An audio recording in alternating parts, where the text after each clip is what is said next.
Welcome to Rich's Stories Deep Pulse Narratives. We don't just tell stories here. We uncover the beat of betrayal, revenge, and survival. A man is trapped, silent, a ghost in his own body. He can't move, but he can hear. What he's about to discover will destroy his world. Let's get to the pulse. 6 weeks ago, the Texas summer heat was already beginning to shimmer off the asphalt. Elias was under the hood of his project truck, the smell of grease and gasoline providing a familiar comfort. Life felt stable, if a bit quiet.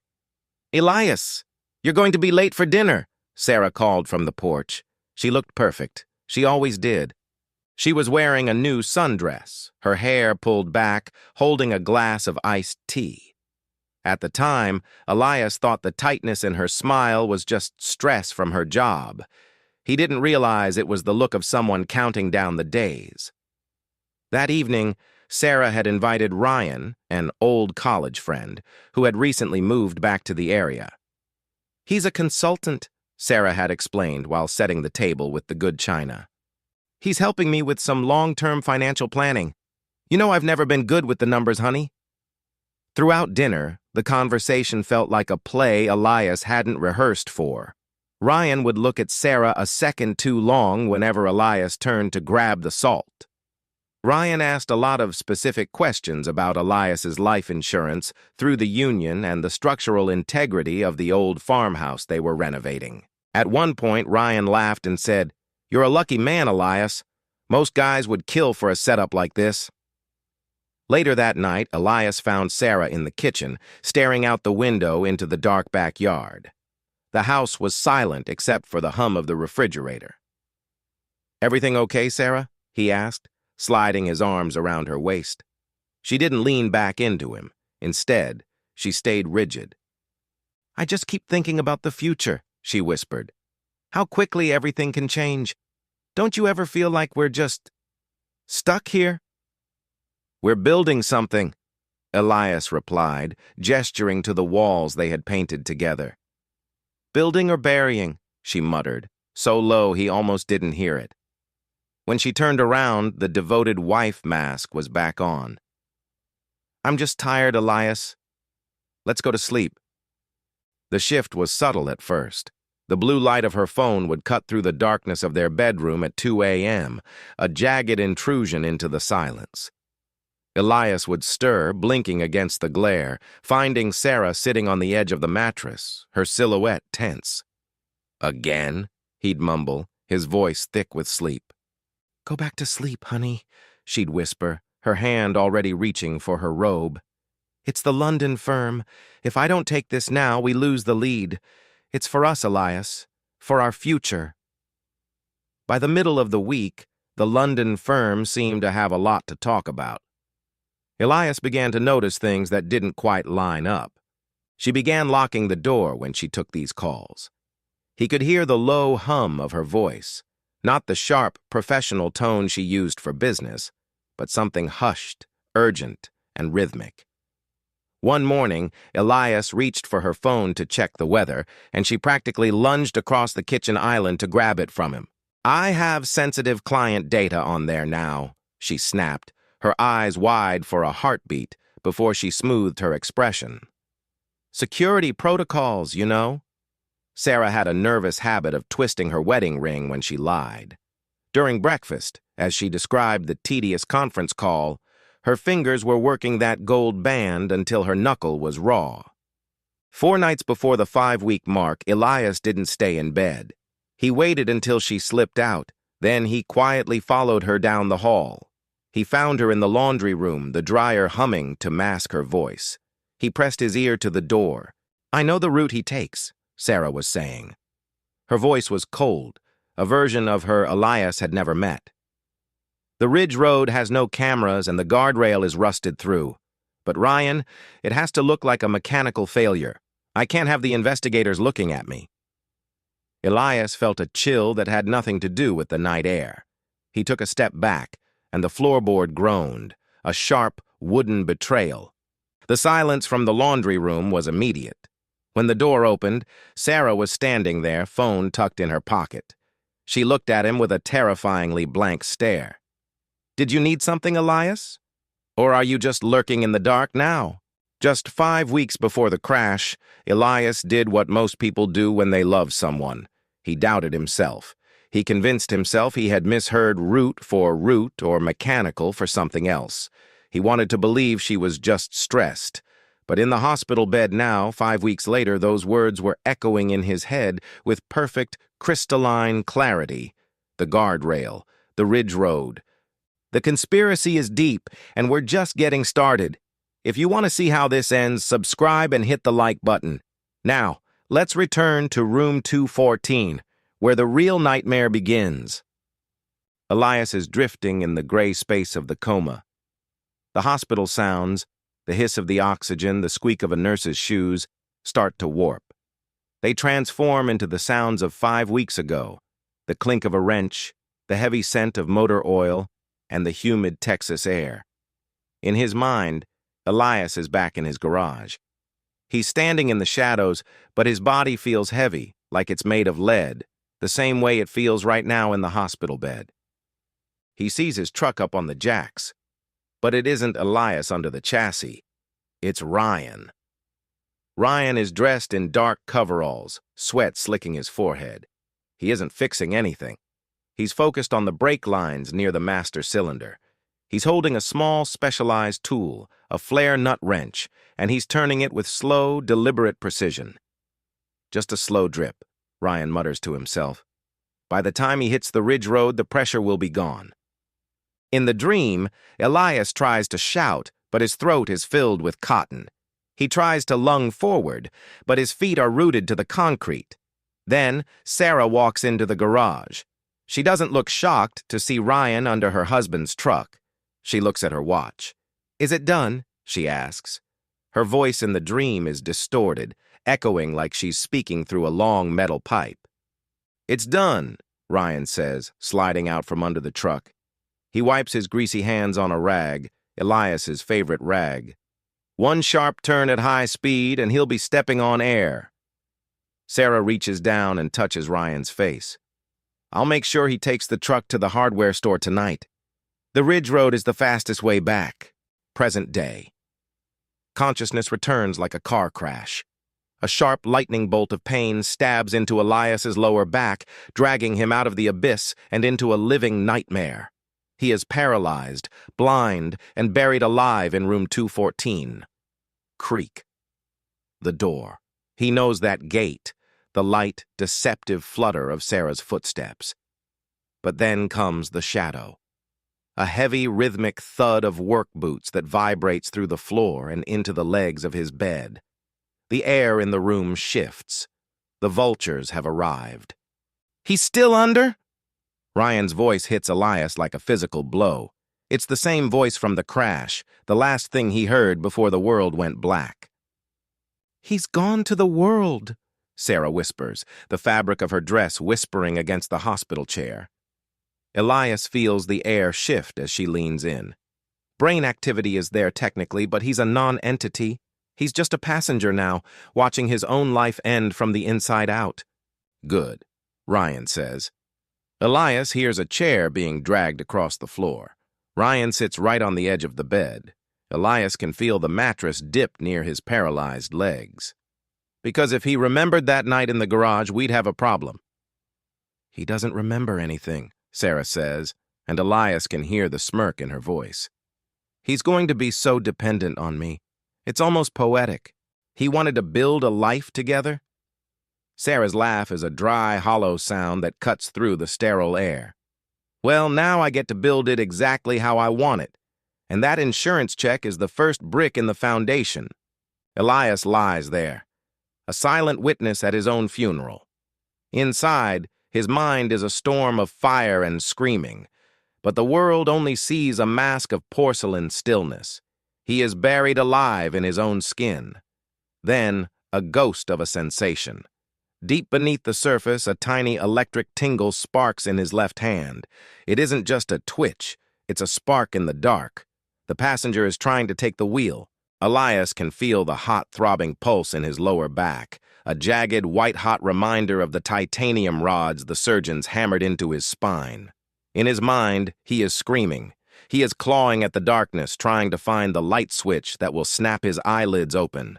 The L3 and L4 vertebrae took the brunt of the impact, a deep, clinical voice says. It's Dr. Aris, the lead surgeon. Elias hears the snap of a chart being closed. The nerve damage is extensive. At this stage, the coma is likely a protective response to the trauma, but the longer he stays under...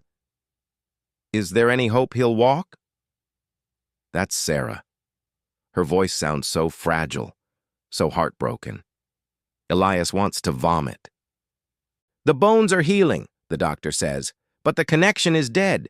If he can't fire those neurons, he's never leaving that bed. It's up to him now, if there's anyone left in there to wake up.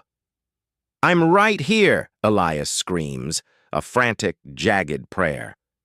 The pain in his spine is a white-hot scream of its own, 1,000 shards of glass grinding against his marrow. Move, damn you! Move! He strains until his mental vision goes white. He feels his fingers curling, his fist clenching, his voice tearing through his throat. But the room remains deathly silent. The doctor checks a chart and turns away. Elias is trapped in the ultimate prison, a body that won't obey and a world that's already started to forget he exists. 2 weeks before, the doctor's mention of neurological connection triggers a memory from 2 weeks before the crash. The timeline in Elias's head shifts again, the hospital walls dissolving into the dim light of their hallway at home. It was 2 a.m. Elias had woken up thirsty. He'd headed toward the kitchen but stopped when he saw the light underneath the door of the home office. He heard the click-clack of a keyboard. Then Sarah's voice, muffled but clear. "The policy is active," she said into her headset. "I double-checked the accidental death and dismemberment clause. Ryan, it's airtight. If he's gone, it's $3 million. If he's just broken, it's almost as much because of the long-term care rider." Elias stood in the hallway, frozen. He remembered thinking she was playing a video game or watching a dark movie. He didn't want to believe his wife was talking about him like a used car she was trying to total for the insurance money. 2 weeks, she whispered. 2 weeks until the Ridge Road trip. Just keep your head down until then. The memory fades, replaced by the crushing weight of the hospital room. Elias focuses everything, every ounce of his soul, on his right hand. The pain in my back. Use it. Use the fire. He visualizes the nerves in his spine like frayed electrical wires. He tries to send a spark down his arm. His heart monitor begins to pick up speed. Beep! Beep! Beep! Beep! Beep! His heart rate is spiking, the nurse cries, the monitor beginning to wail in a frantic, uneven rhythm. Doctor, he's reacting to something. Elias? Sarah's voice is a poisonous honey, inches from his ear. He feels her hand, cool, smooth, and utterly deceptive, rest against his cheek. Elias, honey, can you hear me? The touch is like ice on an open wound. A surge of pure electric revulsion boils in his gut, doing what the medicine and the doctors couldn't. It shatters the paralysis. His left eyelid flickers, a microscopic twitch fueled by hate. The darkness isn't a wall anymore. It's a veil being torn. A thin, jagged line of sterile white light stabs into his vision. He sees her, a blurred silhouette looming over him like a vulture. She isn't weeping. Her eyes are wide, her mouth agape in a mask of pure, naked terror. She isn't afraid he's slipping away. She's terrified he's waking up. The world tilted as Elias forced his body to respond. The revulsion he felt at Sarah's touch acted like a jump-start to his heart. Through the slit of his flickering eyelids, he saw it.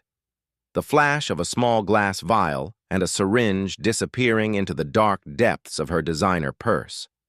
Then, the tremors started. His nervous system, flooded with adrenaline and the remnants of whatever she had been slipping into his IV, began to misfire. His back felt like it was being scorched by a blowtorch.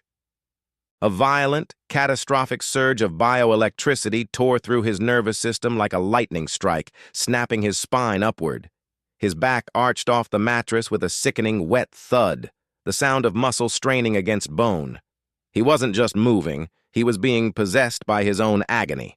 His head whipped back into the pillow, over and over, a hollow rhythmic drumming that sounded like a ticking clock counting down his final seconds. "He's seizing!" a nurse shrieked. Her hands hovered in a desperate, trembling arc above his bucking chest, terrified to touch him, terrified to let him go as he thrashed against the restraints. Dr. Aris lunged across the bed, throwing his entire body weight onto Elias's shoulder to keep him from shattering his own spine. Aris's eyes were locked on the monitor, where the green line was no longer a pulse. It was a jagged, frantic scribble of a dying heart. "No! He's not seizing! He's crashing!" Aris roared over the sound of the alarms. "Look at that rhythm! He's slipping into V-fib! Get the paddles! Now!"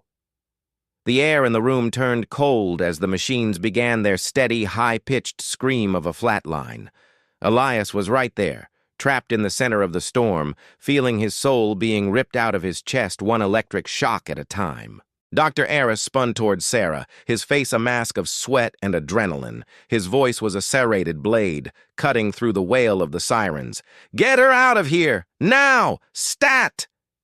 He didn't wait for her to move. He shoved a nurse toward her, his focus already snapping back to the dying man on the table. Before the door could even swing shut, the overhead speakers erupted. A cold, mechanical voice bloomed throughout the sterile hallways, stripping Elias of his name and turning him into a statistic. "Code blue, room 214, code blue."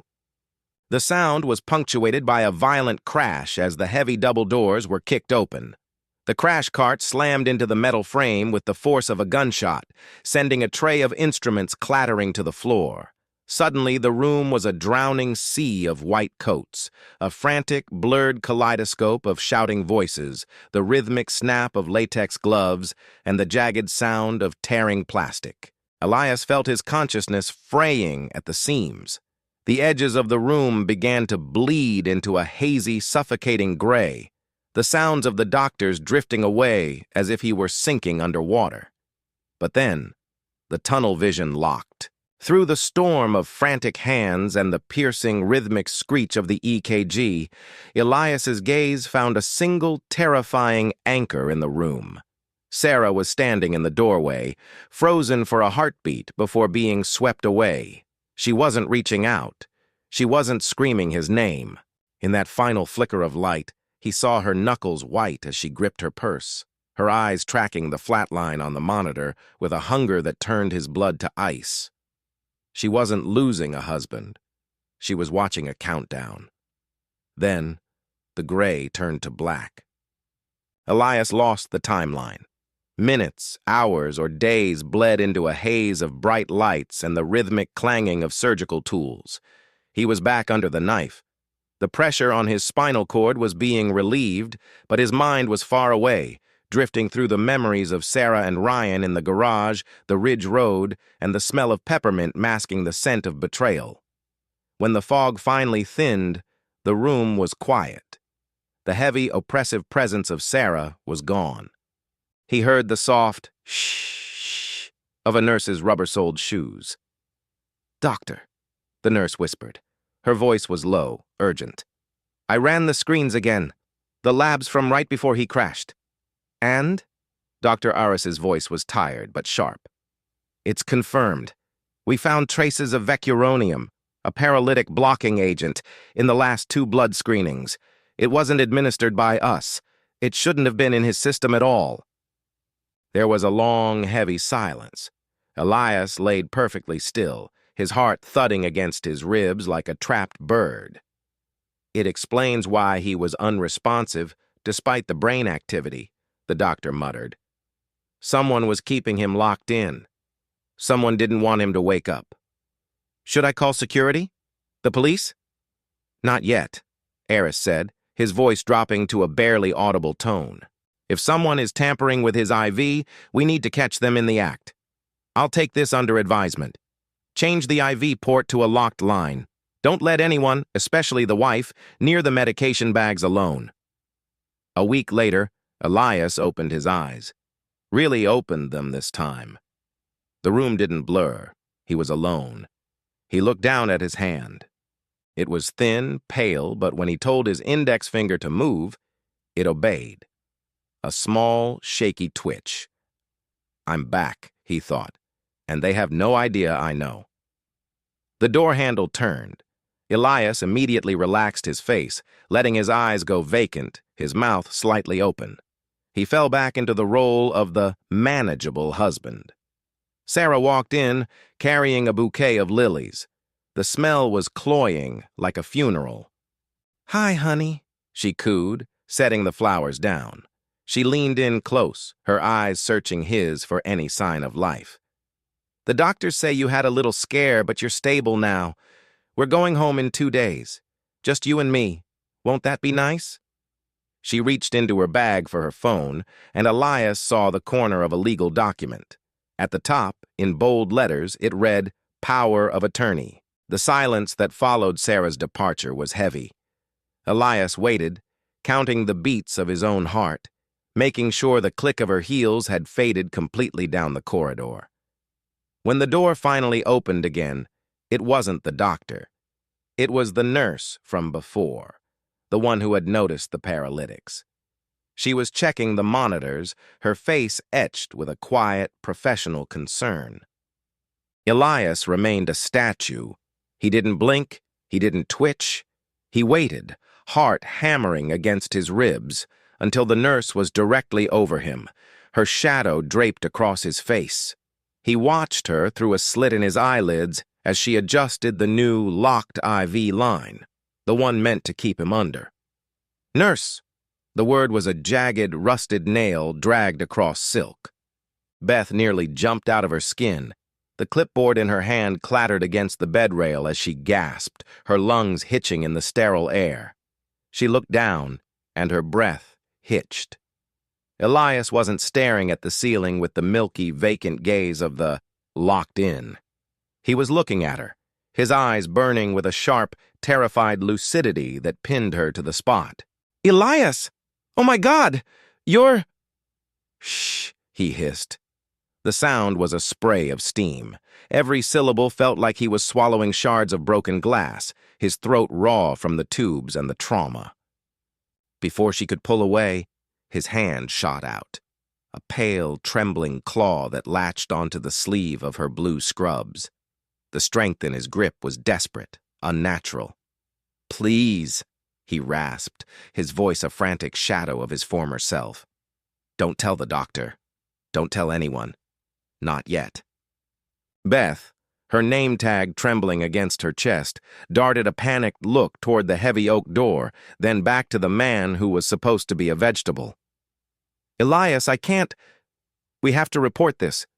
You've been through a catastrophic event, and the medication we found in your system, it shouldn't even be there.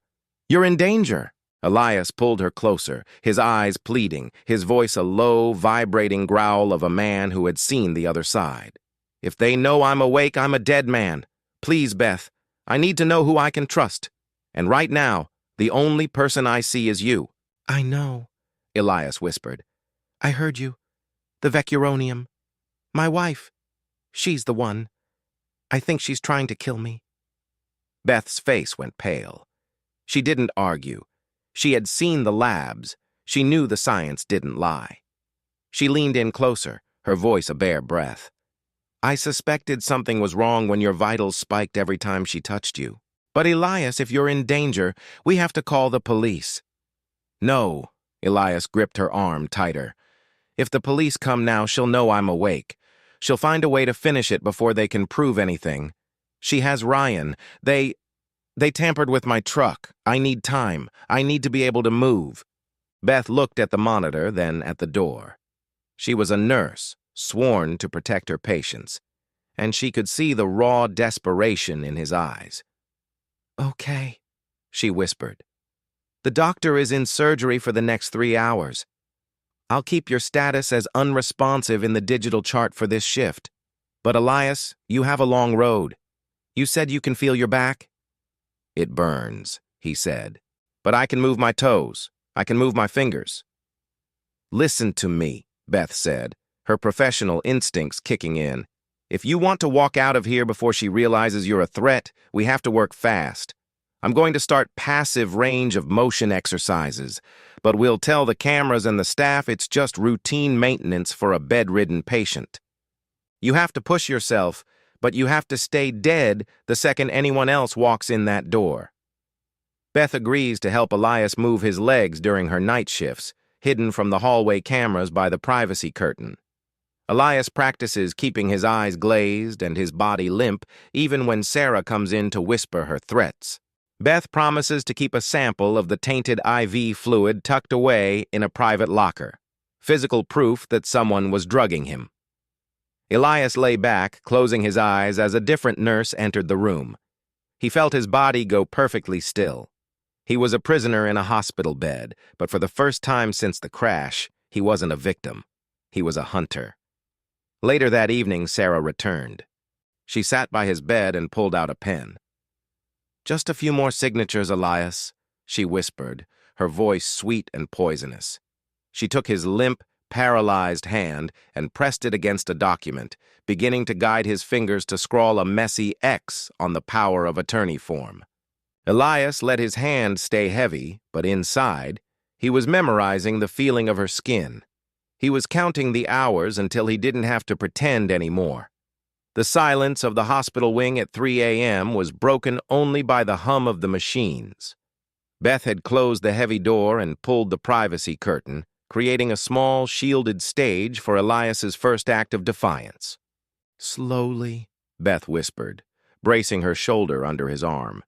"Your brain is going to want to move faster than your muscles can handle." Elias swung his legs over the side of the bed. He expected the white-hot agony that had haunted his coma dreams, the feeling of the titanium rods grinding against his spine. He braced himself, jaw clenched, eyes watering in anticipation of the scream he'd have to swallow. He stood. Beth gripped his waist, her face tense with concentration. "I've got you, Elias. If you feel a sharp pain, we stop. Don't push the vertebrae." Elias took one step, then another. He stopped near the small bathroom door, his breath hitching. He looked down at his feet, then back at Beth. His expression wasn't one of pain, but of pure, haunting confusion. "Beth," he whispered. The word didn't rasp this time. It vibrated with a strange, resonant clarity that made the hair on her arms stand up. "I don't feel it." Beth's eyes snapped to his, her hand already reaching for the penlight in her pocket. "Don't feel what?" "Elias, talk to me. Is the numbness returning? Is it the paralysis?"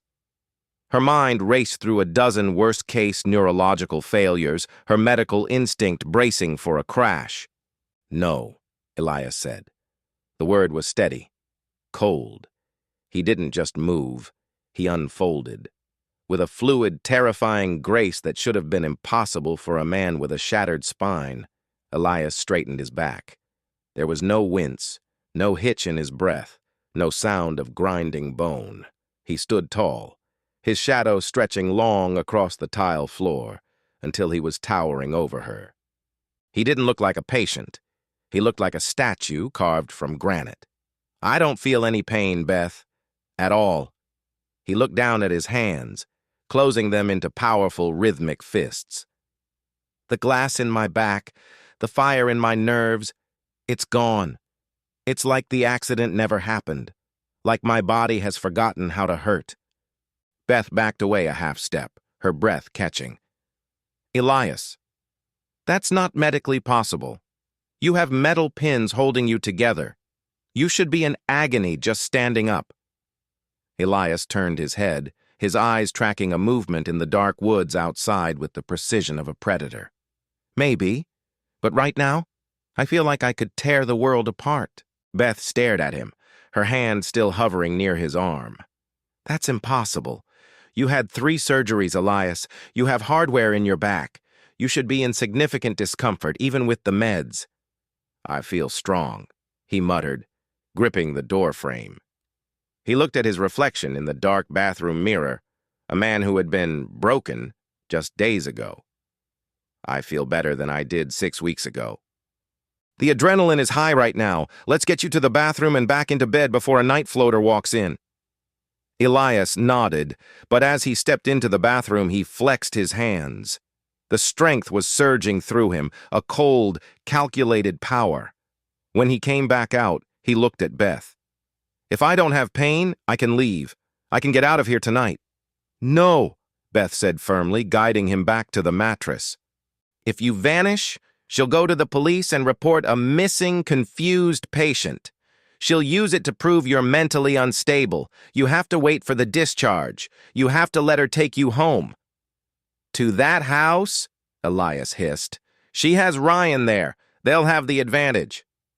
No, Beth whispered, leaning in close as she tucked the sheets back around him to hide his mobility. You'll have the advantage, because they're expecting a man who can't lift his own soup spoon. They're going to talk in front of you. They're going to leave things out. You're going to be a ghost in your own home, Elias. She handed him a small, cheap burner phone she'd pulled from her pocket. Keep this under the mattress. I've put my number in it. If things get bad, you call me. I'm keeping those blood samples safe. We're going to take them down, but we have to do it right. Elias gripped the phone, the cold plastic a lifeline. One more thing, Beth. What? Don't tell the doctor about the pain or the lack of it. Let them think the surgery was only a partial success. I want Sarah to think I'm a prisoner. Knowing the vultures would descend soon, Elias spent the morning perfecting his mask.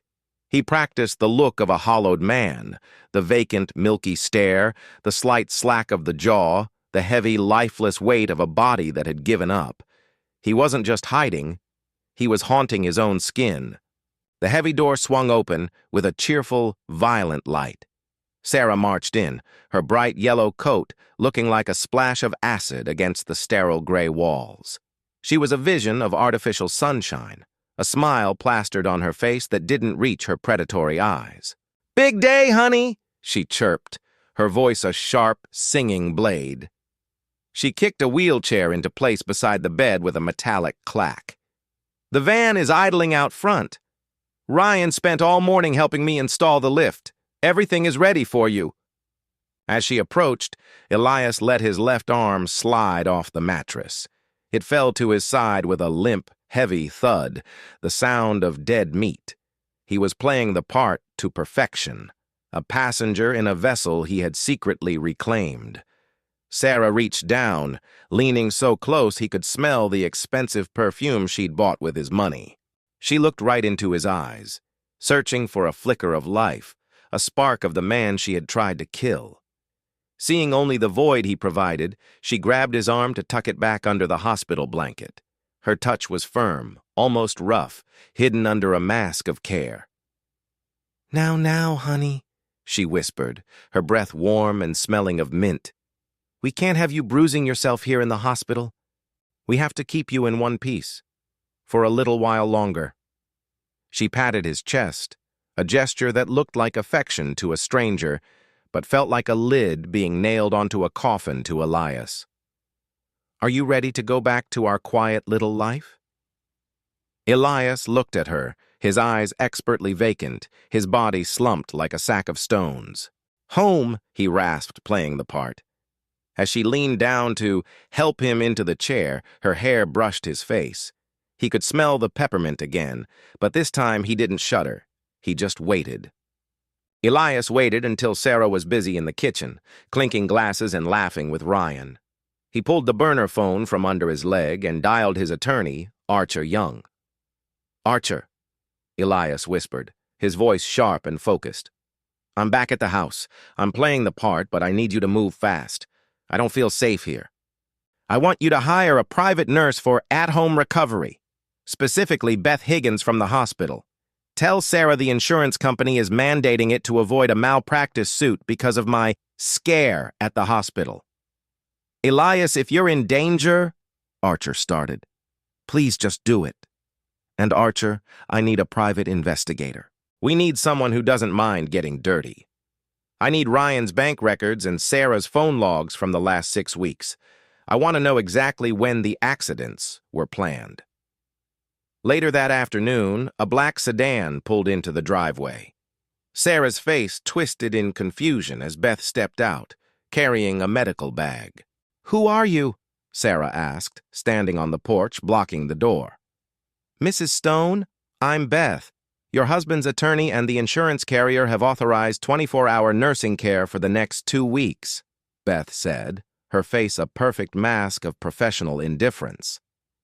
"Given the irregularities during his discharge, the hospital board was very clear," Beth said, her voice steady as she adjusted the heavy strap of her medical bag. "They want his vitals monitored around the clock, no exceptions." Sarah's eyes flickered toward the driveway. Ryan was leaning against his car, his arms crossed, a dark silhouette against the afternoon sun. He didn't move, but the threat was there, hovering in the humid air. Sarah turned back to Beth, her face contorting into a mask of indignant offense. "We didn't ask for a shadow, Beth. I am his wife. I've lived with this man for 15 years. I think I can handle a few monitors and a feeding tube." "It's not a request, Mrs. Stone," Beth replied. She didn't blink, stepping forward until she was inches from Sarah's designer coat. Her voice dropped to a professional, icy chill. The insurance underwriters were quite specific. If professional care is refused at this stage, the long-term disability payout is frozen indefinitely. Pending a full investigation, of course. The word investigation hit the air like a lead weight. Sarah stiffened.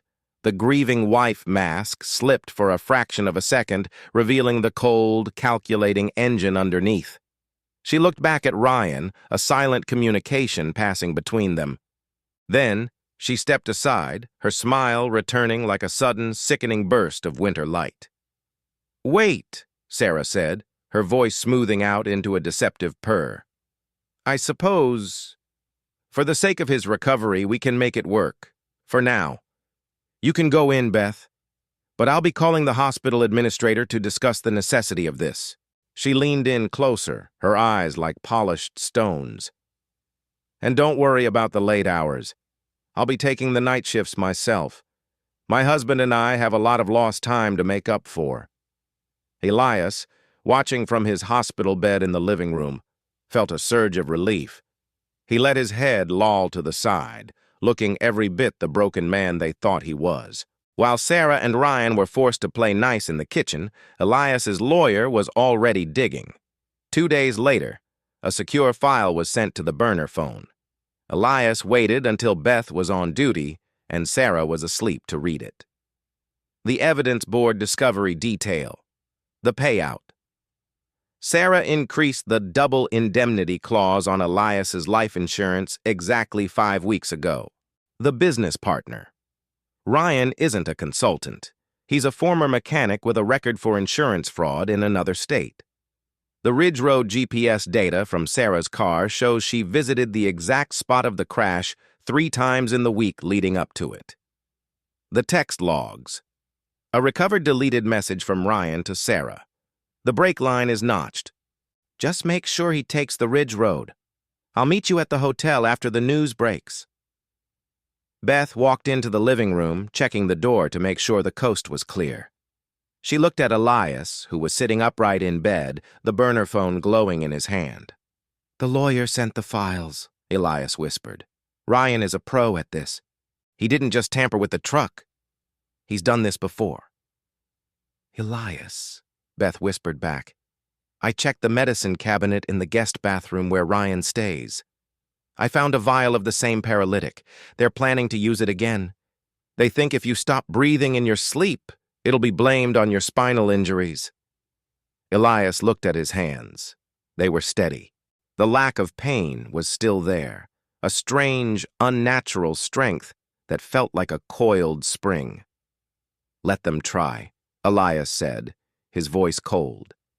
"Tonight, I want you to pretend to fall asleep at your post. Give them the opening they think they want, but keep your phone recording." "Are you sure?" "Beth understand this. They're the ones who need to watch out." It was 2:15 a.m. The house was shrouded in an uneasy Texas fog. Beth was stationed in the armchair near Elias's bed. her head tilted back as if she were in a deep sleep.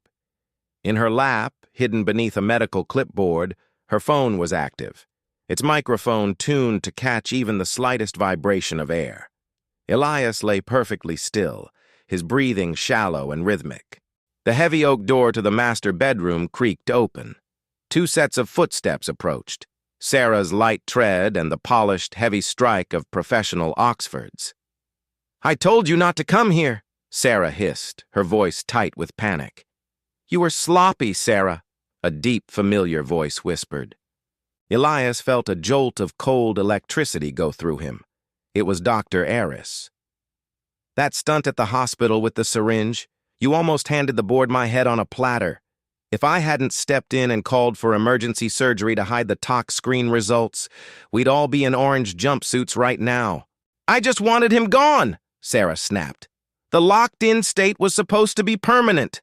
Ryan said the dose was right." "Ryan is a grease monkey, I am a surgeon," Aris growled. "You gave him too much, too fast. It caused a systemic spike that triggered the heart monitors. I had to find those paralytics myself just to control the narrative before the lab techs asked too many questions."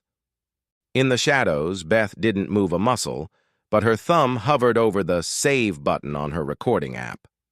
She was capturing every word, the conspiracy, the medical malpractice, and the intent to murder. "What do we do now?" Sarah asked.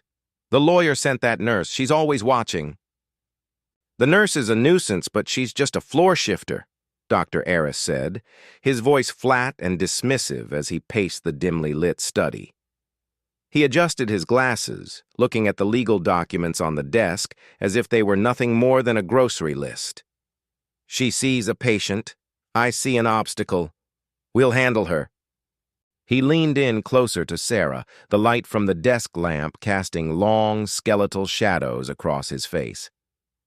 "I'm going to sign the orders for a specialized sedative, a high-potency cocktail supposedly designed for his chronic nerve pain.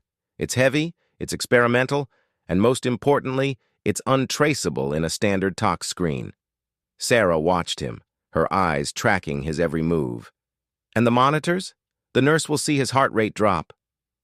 "That's the beauty of it," Aris whispered, a thin, crooked smile touching his lips. "You'll be the one to administer it during your shift. It won't flag as a paralytic.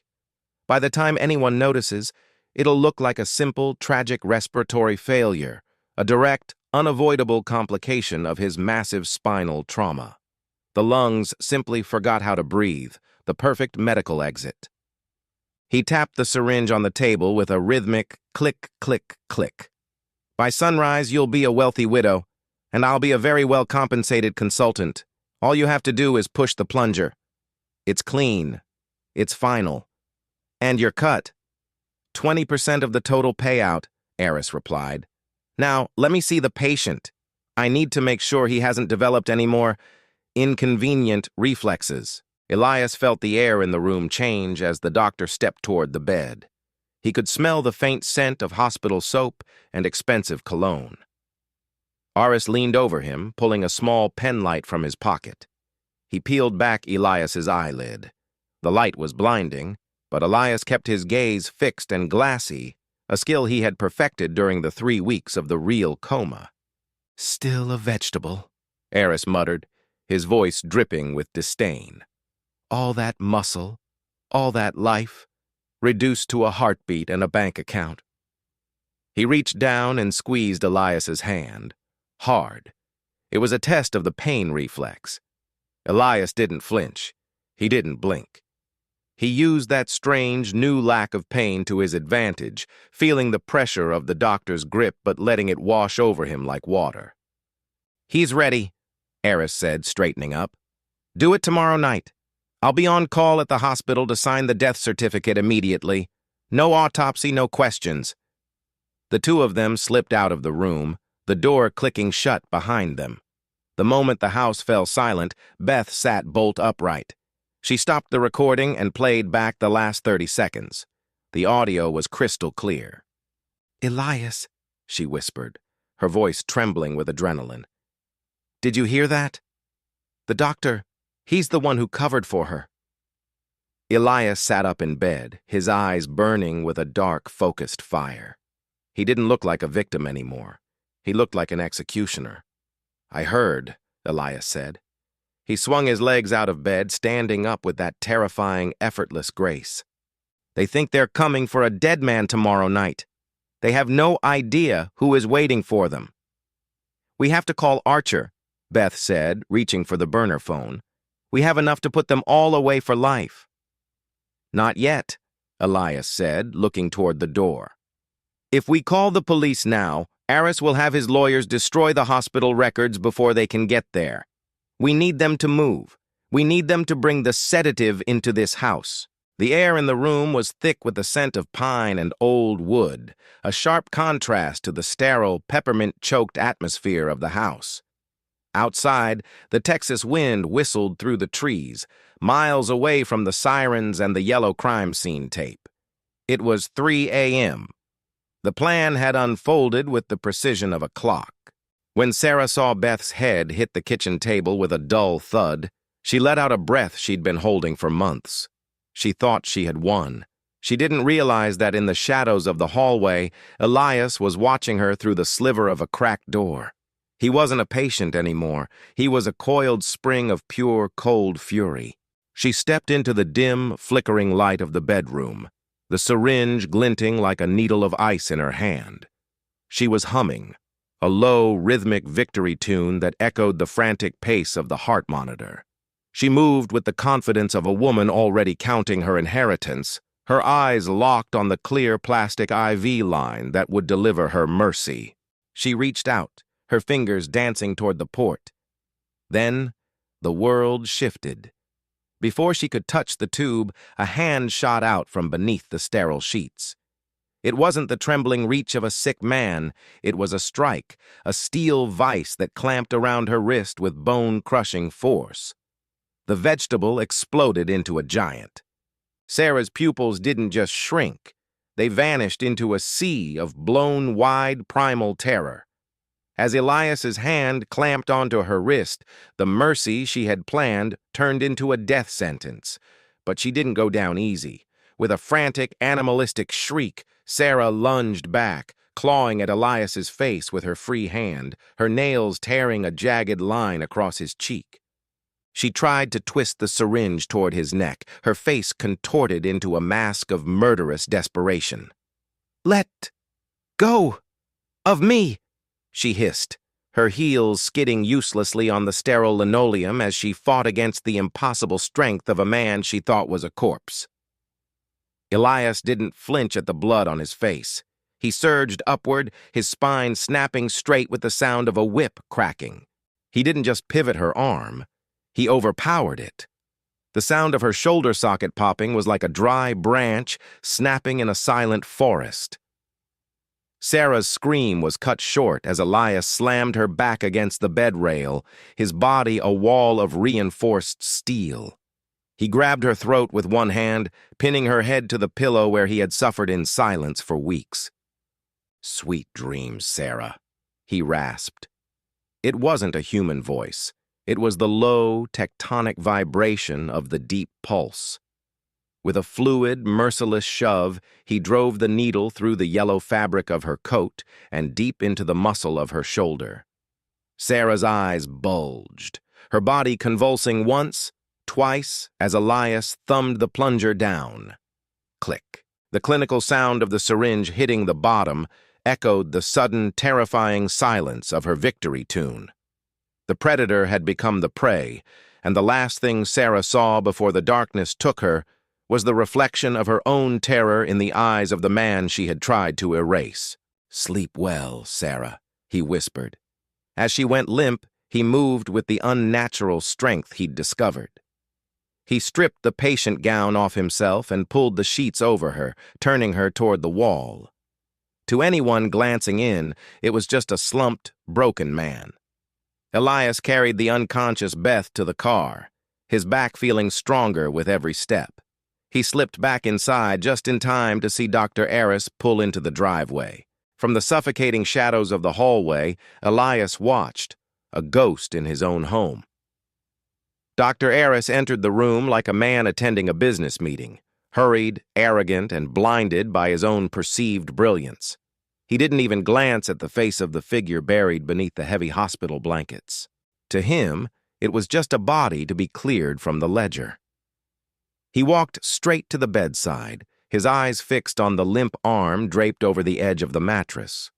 With practiced clinical precision, he produced a final booster dose, a lethal chemical signature designed to finish what the accident started. He drove the needle home, watching the plunger hit the bottom with a rhythmic, professional coldness. He checked his gold watch, noting the time of death before the heart had even stopped. "Rest in peace, Elias," Aris muttered, a thin, predatory smirk pulling at his lips. He turned on his heel and strode out of the room, his footsteps echoing with the confidence of a man who had just committed the perfect crime. He never realized the body in the bed was still wearing a bright yellow coat. He never realized that by rushing the final act, he had just executed the only person who could have saved him. And in the darkness of the hall, Elias let out a breath that tasted like justice. Beth blinked, the world swimming as the powder wore off. She was lying on a plaid sofa. The light coming through the windows was soft, morning light. "Elias?" she croaked, sitting up. "What happened? Where are we?" Elias was standing by a small wood stove, sipping coffee. He wasn't limping. He wasn't hunched. He looked like a man who had been reborn. "We're at my cabin," Elias said quietly. "Deep in the woods. No one knows this place is in my name. I bought it through a shell company years ago." "The house, Sarah?" "She's gone, Beth." Aris finished what she started, not realizing it was her in that bed. He killed her with his own hands. Beth's eyes went wide. "The police. They'll think it was us. And we ran." Elias walked over and handed her the burner phone. The news was already scrolling. Breaking: tragedy in South Texas. Wife of crash victim found dead. Husband and nurse missing. "Look at the second headline," Elias prompted. "Police seek Dr. Aris for questioning after anonymous tip reveals security footage." Archer and the PI didn't just get the video, Elias explained, his voice a low, steady thrum that seemed to vibrate in the small space. "They got it all. Every whispered word of Aris and Sarah's conspiracy. Every cold, calculated promise they made over my supposed corpse." He leaned closer to Beth, the blue light from a laptop screen reflecting in his eyes. "They have Ryan caught in 4K, his hands inside the guts of my truck in the garage cutting the lines, and they have the final nail in the coffin, high-definition footage of Aris entering this house and injecting a lethal dose into that arm just minutes before Sarah's heart stopped." Elias leaned back, a ghost of a smile appearing, one that didn't reach his cold, focused eyes. "Aris didn't just kill her. He filmed his own execution of his partner." "But they're looking for us," Beth whispered, her eyes darting toward the window as the distant sound of a siren wailed through the night. "The police, the lawyers, Elias to the world, you're still a dead man or a fugitive." "Let them look," Elias rasped, his hand closing into a slow, powerful fist. "By the time they find us, the only thing left of Aris and Ryan will be their mugshots. The Deep Pulse doesn't just record the truth, it weaponizes it." "Let them look," Elias said, a dark wit flickering in his eyes. "The world thinks I'm a paralyzed man who was kidnapped by a rogue nurse. By the time the police piece together that I can walk, Aris and Ryan will be busy turning on each other to avoid the needle. We stay here until Archer gives the signal that the victim, that's me, can safely reappear to tell his story." Elias looked out at the woods. The pain in his back was gone, replaced by a cold, quiet peace. "They wanted a man who couldn't move," he said. "Now they have to deal with a man they can't find. This is turning into a high-stakes game of chess." Elias isn't just a survivor anymore, he's the grandmaster. The fact that Beth has no ties makes her the perfect, invisible partner for someone who doesn't exist right now. Here is how the trap begins to tighten around the remaining players. Elias looked at Beth, really seeing her for the first time outside the sterile hospital walls. She was brave, isolated, and now she was his only ally. "I'm sorry you're alone in this," Elias said, his voice softening.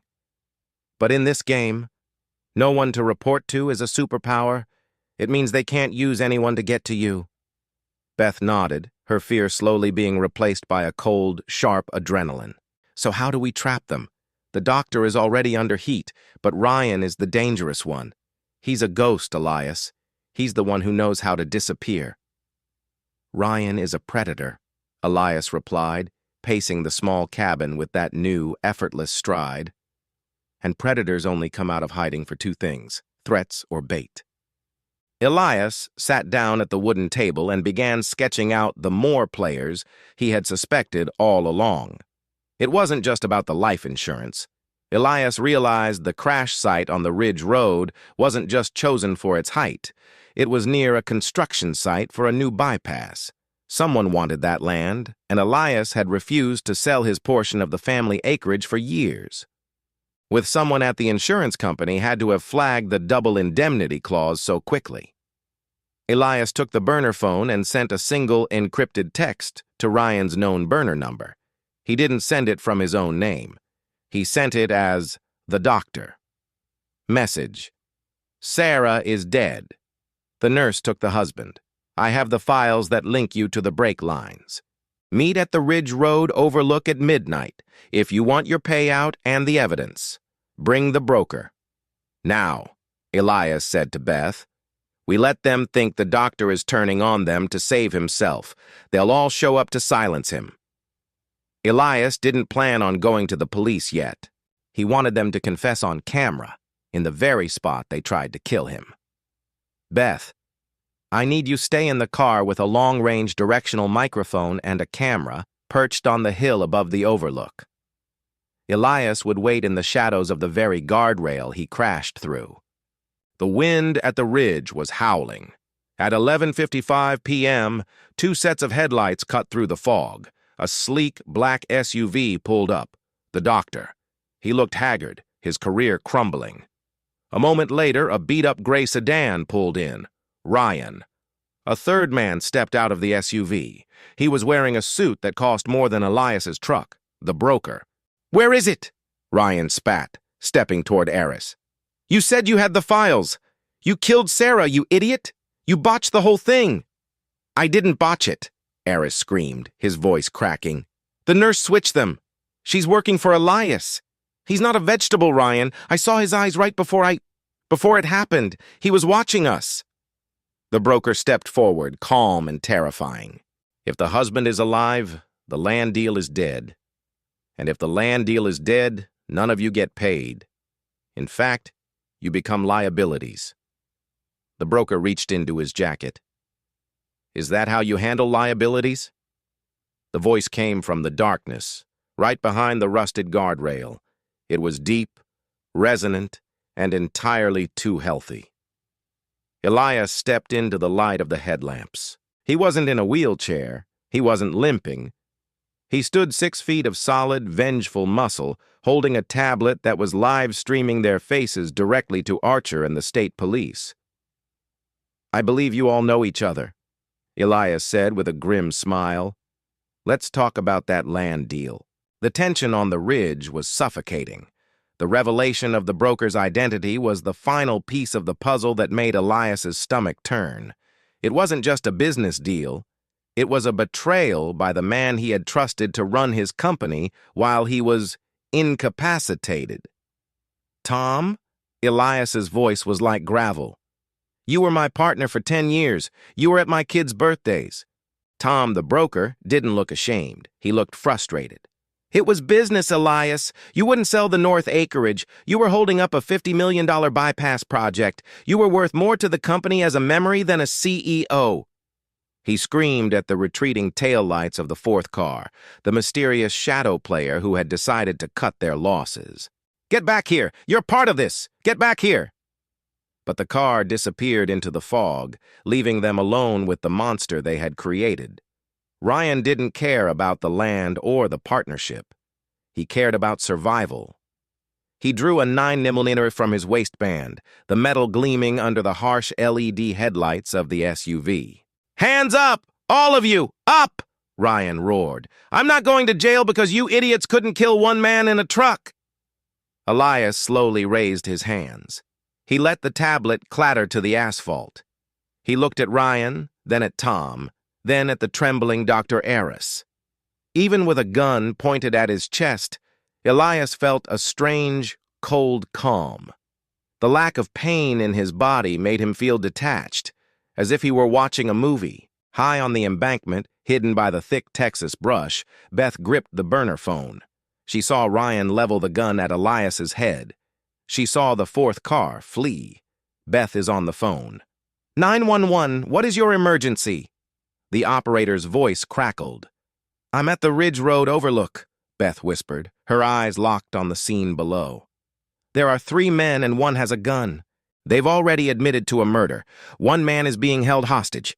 His name is Elias Stone. Please, you have to hurry. They're going to kill him." "Help is on the way, ma'am. Stay on the line. Can you see the weapon?" "Yes," Beth breathed. "He's pointing it at his chest."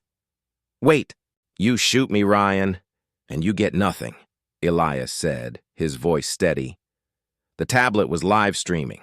Everything you just said, about the brake lines, about the bypass, is already on a secure server. Killing me now just adds a capital murder charge to the list. "He's lying!"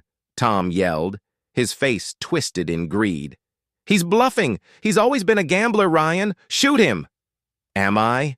Elias took a step forward, a single, bold step. "Stay back!" Ryan's hand shook. "You're wondering how I'm standing," Elias said, his eyes boring into Ryan. "You're wondering how a man with a shattered spine is walking toward you. You should be scared, Ryan, because whatever you did to that truck, it didn't break me. It changed me." In the distance, the faint, haunting wail of sirens began to echo through the valley. "The police are 5 minutes out," Elias said. "Drop the gun and maybe you live to see a trial. Keep it up, and you're betting your life that I'm still the same man you tried to kill 6 weeks ago."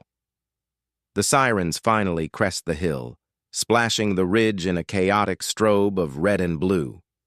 Ryan, blinded by the lights and fueled by a week of failed plans, loses his mind. "Why won't you just stay dead?" he screams, the 9mm barking 3 times. Elias doesn't even flinch. He doesn't dive for cover. He moves with a predatory, frightening speed, the bullets whistling past him as he disappears into the thick tree line. The no-pain condition isn't just a lack of feeling. It's a lack of fear. He moves through the brush like a shadow, circling back toward the lights. "Drop the weapon! Hands in the air!" The police megaphones thunder. Ryan, Tom, and Dr. Aris are tackled into the gravel, the dream of the $50 million land deal ground into the dirt alongside them. Beth scrambled down the embankment, her clothes torn by briars, her breath coming in ragged gasps. She scanned the clearing until she saw him, standing tall by the rusted guardrail, the very spot where his life was supposed to end. "Elias!" she cried, running to him. She grabbed his shoulders, her hands shaking as she searched for blood. "Are you hit? Did he get you? Please tell me you're okay." Elias looked at her. For the first time in 6 weeks, the coldness in his eyes thawed. He reached out and cupped her face, his palms warm and steady. He didn't say a word. He just leaned down and kissed her. It was a kiss that tasted of wood smoke, adrenaline, and survival. When he pulled back, Beth's eyes were wide, a flush creeping up her neck as she stumbled back a half step. The shock of it seemed to break the spell of the night. But as she looked at him, really looked at the man who had survived the impossible, she stepped right back into his arms, burying her face in his chest. "I'm more than okay," Elias whispered into her hair. Elias looked over her shoulder, watching the police lights fade into the distance as they chased the ghost of the 4th vehicle. His jaw tightened. "We're not finished, Beth," he said, his voice dropping to a low, dangerous rumble. We need to find the person in that SUV. Someone who knew the bypass route before the city even voted on it. Someone who knew exactly how much my life was worth in a ledger. The cabin wouldn't be a hiding place anymore. It would be a command center. Elias knew that if he resurrected now, the person in that SUV would go to ground. He needed to stay a ghost for a little while longer. Elias remembers a detail about the SUV, a specific vanity license plate or a decal from a high-end private club in Texas City. Now that Tom and Eris are in custody, Elias needs Archer to squeeze them for the name of the silent partner. Elias realizes the no-pain condition is spreading. He hasn't slept in 2 days and he doesn't feel tired.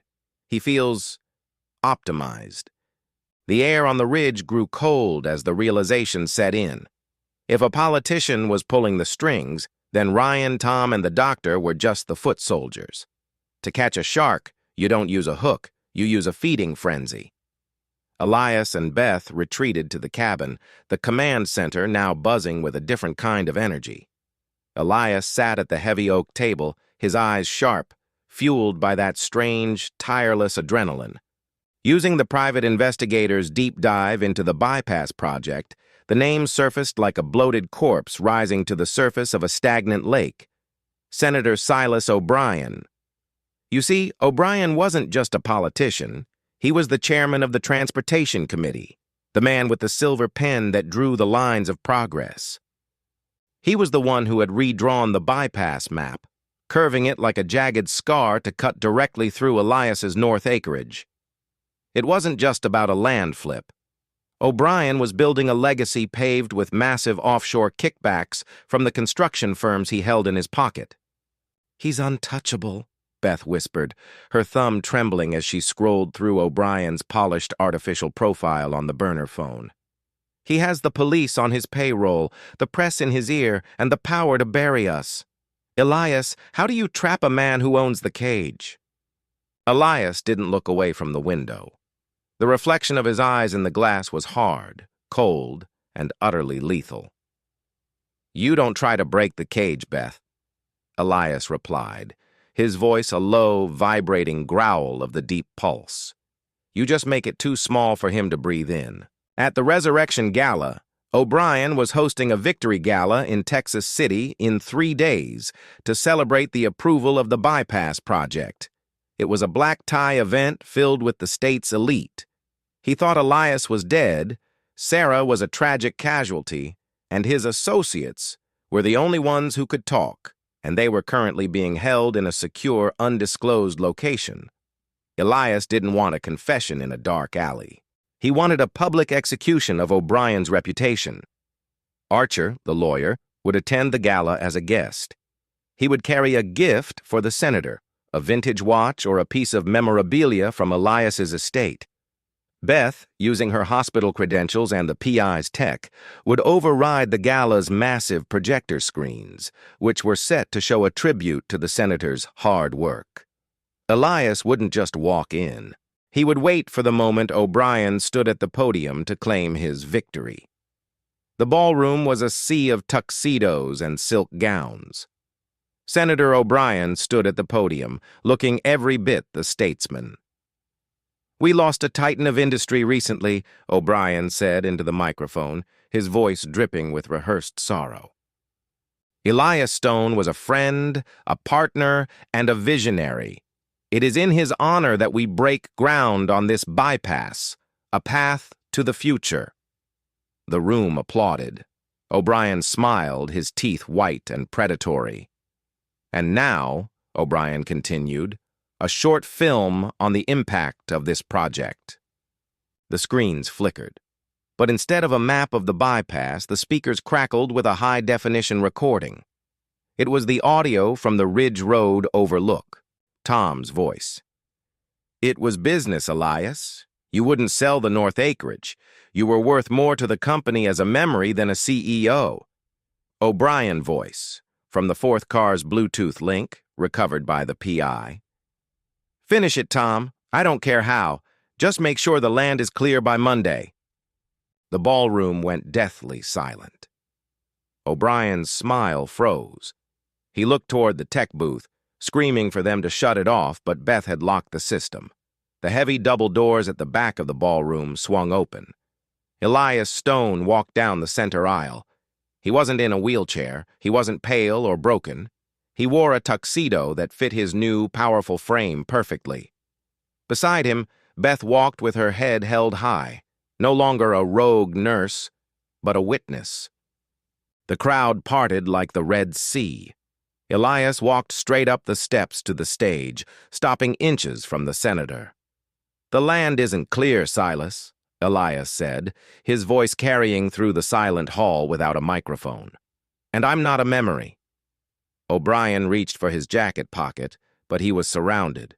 The fourth car driver, O'Brien's personal security, had already been flipped by the PI and was standing with the state marshals at the edge of the stage. "You're under arrest, Senator," a marshal announced, stepping forward with handcuffs.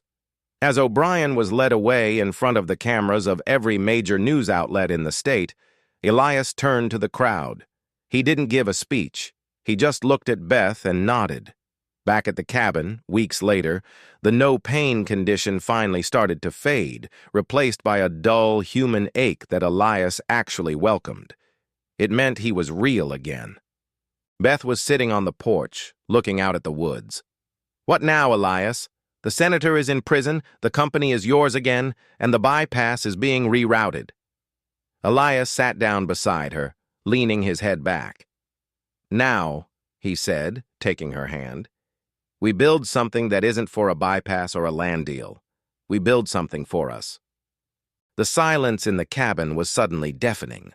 Elias sat on the porch, staring into the dark line of trees, his mind racing back to the locked-in darkness of the hospital bed. He closed his eyes, filtering out the beep of the monitors and the hiss of the oxygen, focusing only on the parade of voices that had passed his bed: the doctor, Sarah, Ryan, the partners. But there was one more. A voice that didn't belong to the hospital staff. A voice that had been lower than a whisper, vibrating right against his ear while the room was supposedly empty. "You're going to get everything you deserved. You ruined my life. Now it's my turn." Elias bolted upright, his heart hammering against his ribs. The no pain was gone, but the adrenaline was sharper than ever. "Beth!" he called out, his voice urgent. Beth stepped out onto the porch, drying her hands on a towel. "What is it? You look like you've seen a ghost." "I have," Elias rasped, his eyes wide. "Beth, I need you to go back. Use your credentials. Use whatever favors you have left at the hospital. I need the visitor logs. Every single person who checked into my wing during those 3 weeks." Beth frowned, leaning against the doorframe. "Elias, we got the senator. We got Tom. Who else could there be?"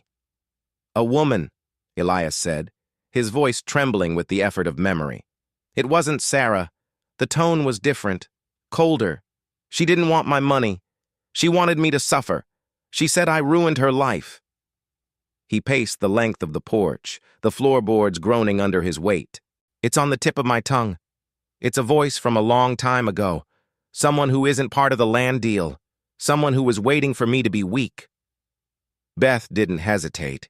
She knew that look in Elias's eyes, the look of a man who realized the trap was even bigger than he thought.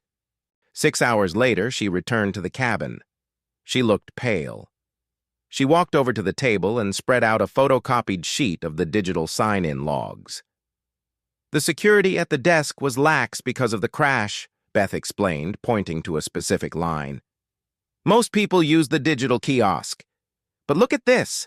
On the night Sarah wasn't there, someone signed in under a generic family tag." Elias leaned in, his eyes scanning the names.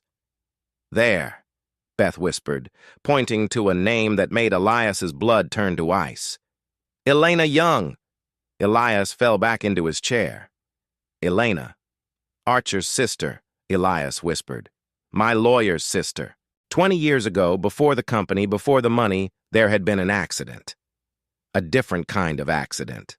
Elias had been the witness in a case that sent Elena's husband to prison for a hit and run. He had told the truth on the stand, and it had destroyed her family. She had lost her house, her status, and eventually her husband died behind bars. She wasn't working with the senator for money, Elias realized, the pieces clicking together with a sickening thud. She was the one who told Sarah about the life insurance. She was the one who introduced Ryan to Tom. She didn't care about the bypass. She just wanted to be the one standing over my bed when I died. Elias, Beth said, her voice trembling. If she's Archer's sister, then Archer knows. Elias looked at the burner phone sitting on the table. Archer Young, the man who had been handling his legal defense, the man who knew about the cabin, the man who knew Elias could walk. The phone began to vibrate. The caller ID read, Archer Young. Elias didn't answer. He looked at Beth. She's not just a visitor, Beth. She's the one who's been directing the play from the very beginning, and we just told her lawyer brother exactly where we are. The voicemail ended with a click, leaving a heavy, ringing silence in the cabin. Archer's voice had been frantic, the sound of a man realizing his own blood was the monster in the dark. Beth, move! Elias hissed, his eyes fixed on the tree line. He didn't wait for her to respond. He moved to the gun safe tucked behind the wood stove. The no-pain condition might have been fading, but his movements were still fluid, fueled by a survival instinct that had been sharpened in a coma. He pulled out a heavy-duty flashlight and a handgun, checking the magazine with a sharp clack. Outside, the Texas woods were dead quiet. No crickets, no wind, just the low, rhythmic crunch of gravel from the long driveway. A pair of headlights appeared, but they were turned off at the last second, leaving only the amber glow of the parking lights. A dark sedan rolled to a stop 50 yards from the porch. She's here, Elias whispered. He didn't stay in the house. He knew the cabin was a cage if they surrounded it. He slipped out the back door, melting into the shadows of the porch, his boots hitting the dirt without a sound. He circled around the side, coming up through the high grass toward the driveway. The car door didn't just open, it clicked with a heavy metallic finality that cut through the South Texas night. A woman stepped out. She wasn't a soldier, and she wasn't hiding behind a screen. She wore an elegant trench coat, her hair pulled back so tight it looked like a mask of pain. In her right hand, she held a .380 Beretta, the blue steel glinting like a dark mirror under the moon. "Elias?" she called out. Her voice was the one from the coma, the one that had promised him a reckoning. "I know you're out here. Archer called you, didn't he? Always the good one, always so obsessed with the truth." Elias stepped from the shadow of a massive oak, his silhouette a jagged scar against the trees. He didn't use a light. He didn't need to. He knew every inch of this land. 20 years, Elena," Elias said, his voice a low, tectonic growl. "You've been carrying that lead in your heart for 20 years.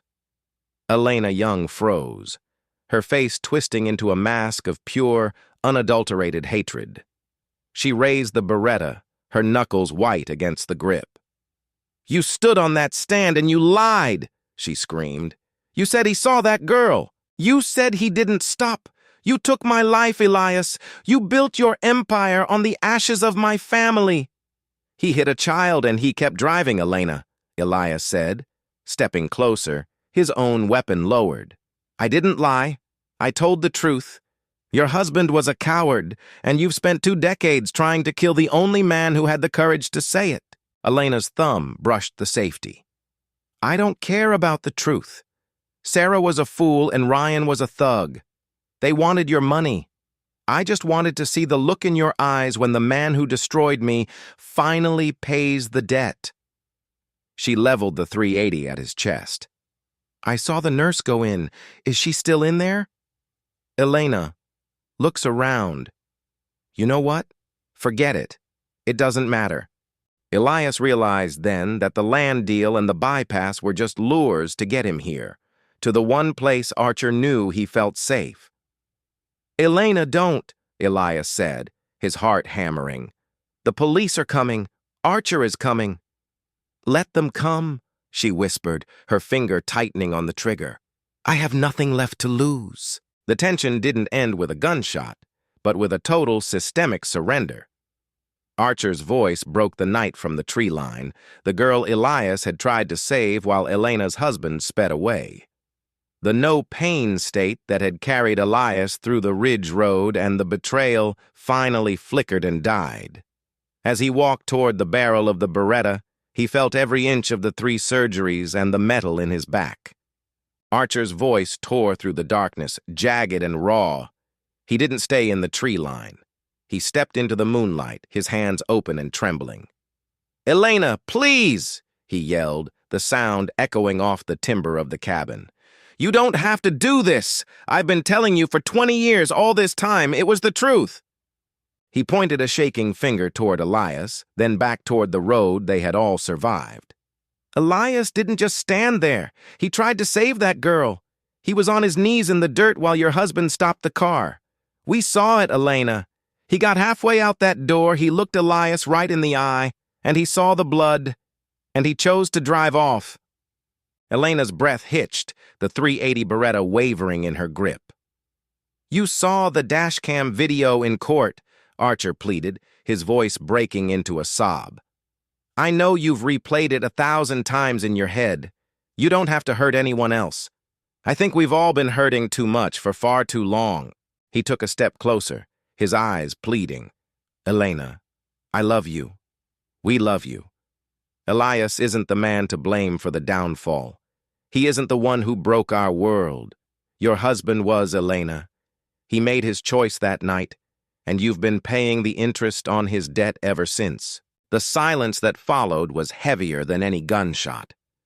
Archer's words hung in the air, finally naming the ghost that had been haunting them all. The weight of the lie didn't just lift.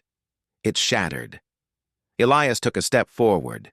It wasn't the silent, calculated glide of a hunter. It was a heavy, limping stride that echoed with the click of the metal pins in his spine. Every movement was a battle against the no-pain state that was rapidly dissolving, leaving him raw and exposed. "Elena, look at me," he pleaded, his voice cracking for the first time. "You don't have to do this."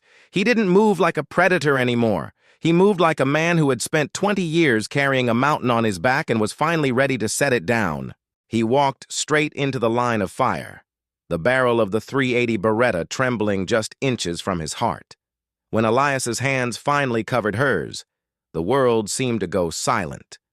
The cold, bead-blasted steel of the slide felt like a bridge between 2 broken souls, a frozen connection to a night that had never truly ended. He didn't try to disarm her. He didn't pull the weapon away. He simply held her hand steady against his own chest. The dam finally broke.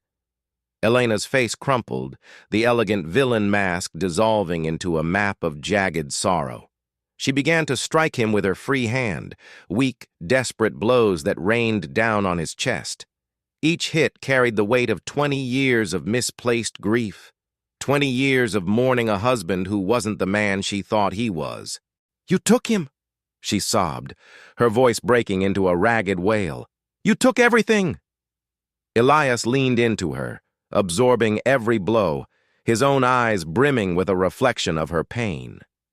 He waited until her strength failed, until she was leaning against him, her forehead pressed against the very barrel of the gun wedged between them. "I only told the truth," he whispered, the words vibrating through the metal and into her hands. "And it's the truth that's going to set us both free." For the first time in 2 decades, Elena didn't scream back. She didn't fight. She just collapsed into him, the Beretta slipping from her numb fingers and clattering harmlessly into the Texas red dirt.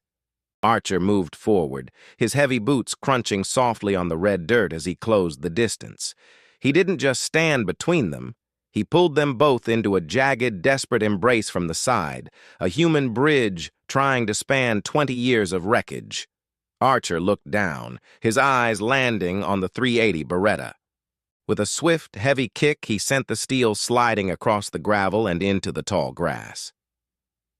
"Elena, look at me," Archer choked out, his voice thick with a grief he had kept bottled since that night on the Ridge Road. "I am so sorry. I didn't know. I didn't realize you were still bleeding from all of this. I thought time had fixed it. I was wrong. Elena's head snapped toward him, her lips moving silently as she tried to form words that wouldn't come.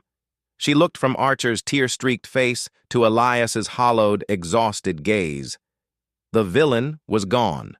There was only a woman drowning in a truth she had spent a lifetime trying to outrun. "I'm so sorry," she finally breathed, the words a jagged whisper. "I'm so sorry for all of this." Suddenly, the woods were no longer dark. Piercing blue and red lights erupted through the tree line, slicing through the mist like strobes in a nightmare. The silence of the forest was replaced by the low, rhythmic thrum of engines and the crackle of police radios. Archer held her tighter for one last second, then slowly stepped back. "You have to go with them, Elena," he said, his voice steadying. "But I'm going to follow. I'll be right behind the cruiser. I'm not leaving you, not this time. I'm here to help. I love you." The officers moved in, their movements professional and quiet. As the cold metal of the handcuffs clicked around Elena's wrists, the sound seemed to echo the finality of the night.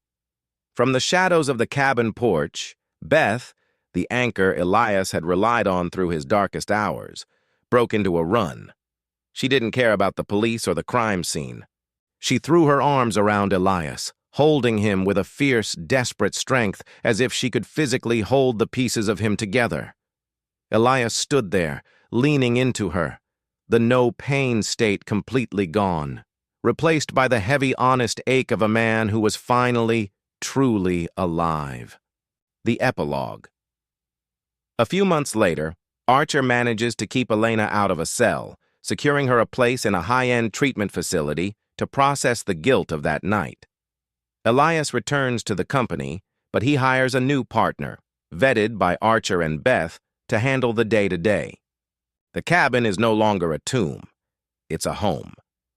Elias and Beth spend their evenings on the porch, the same place where the nightmare almost ended him. As the sun began to peek over the horizon, painting the sky in gold and purple, Elias looked at the ridge in the distance. The senator was behind bars. The secrets were out. He squeezed Beth's hand.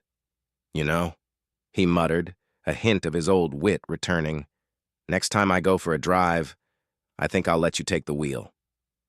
Beth smiled, leaning her head on his shoulder. "Deal, but only if we stay off the Ridge Road." Hi, my name is Beth, and thank you for watching and listening. There's more stories to come, and if you like this content, please subscribe and a thumbs up. Please leave a comment of where you are from.